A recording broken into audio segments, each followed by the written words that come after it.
কক্সবাজার সমুদ্র সৈকত এটাকে আমাদের জাতীয় এবং আন্তর্জাতিক মানে উন্নীত করতে হবে। আমরা সরকারের দায়িত্ব গ্রহণ করার পরে এই প্রথমবার আমি কক্সবাজারে ভিজিটে আসলাম, জেলা আইন শৃঙ্খলা কমিটির মিটিংয়ে অ্যাটেন্ড করলাম। এখানে অনেক কিছু সিদ্ধান্ত আমাদের হয়েছে, এটা প্রতি মাসেই হবে। আজকে যে গুরুত্বপূর্ণ সিদ্ধান্ত হয়েছে তা হলো আমরা কক্সবাজার সমুদ্র সৈকতকে একটা শৃঙ্খলার মধ্যে নিয়ে আসব এবং এখানে সমস্ত অবৈধ যে স্থাপনা বা অস্থায়ী স্থাপনা যেগুলো হয়েছে এগুলো এক সপ্তাহের ভিতরে ক্লিন হবে জেলা প্রশাসনের নেতৃত্বে, বিচ ম্যানেজমেন্ট কমিটির নেতৃত্বে। বিচ ম্যানেজমেন্ট কমিটি এখনো গঠিত হয় নাই, নতুনভাবে গঠিত হবে। আর এখানে স্থানীয় সংসদ সদস্য জনাব লুৎফর রহমান কাজল সার্বিক সহযোগিতা করবেন এবং জেলা প্রশাসন আর পুলিশ প্রশাসনকে আপনারা সাংবাদিক বন্ধুগণও সহযোগিতা করবেন বলে আশা করি। কারণ আমাদের অহংকার হচ্ছে আমাদের কক্সবাজার বিচ। সারা বাংলাদেশে একটাই জায়গা আছে ভ্রমণের জন্য নাম্বার 1 তালিকায়, সেটা কক্সবাজার সমুদ্র সৈকত। এটাকে আমাদের জাতীয় এবং আন্তর্জাতিক মানে আমাদের উন্নীত করতে হবে।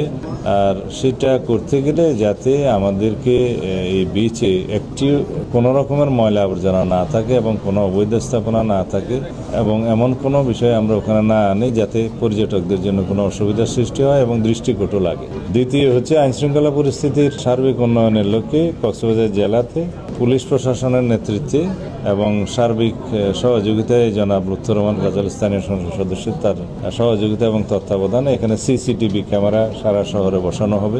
3 নম্বর হচ্ছে মাদক এবং জুয়া, অনলাইন জুয়া, এগুলো বন্ধের জন্য আমরা যা কিছু প্রয়োজন সর্বোচ্চ প্রচেষ্টা করব। সেজন্য আমরা পরিকল্পনা গ্রহণ করার জন্য আইনশৃঙ্খলা বাহিনীকে যারা এখানে সংশ্লিষ্ট আছে সবাইকে অনুরোধ করেছি। মাদকদ্রব্য নিয়ন্ত্রণ অধিদপ্তরের কর্মকর্তাবৃন্দ, পুলিশ বাহিনী, র্যাব, বিজিবি সবাই এখানে সহযোগিতা করবেন।